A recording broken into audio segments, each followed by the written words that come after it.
Hi friends, good morning. This is Srikanth. Today I will explain about ask a question in Power BI Desktop. Okay, this ask a question is using for creating a new tables or charts. Okay, so let's check this ask a question.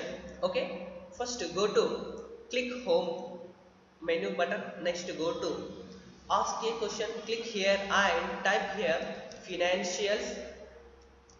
See this, when I type this financial, it's automatically created a new table. See this here.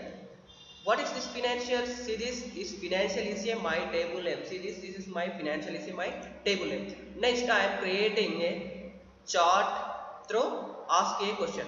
Type here financial and financials by. Next I am adding countries.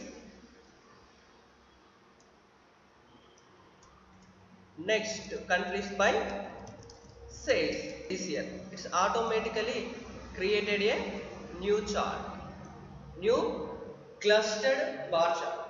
Okay, this is a ask a question in Power BI Desktop.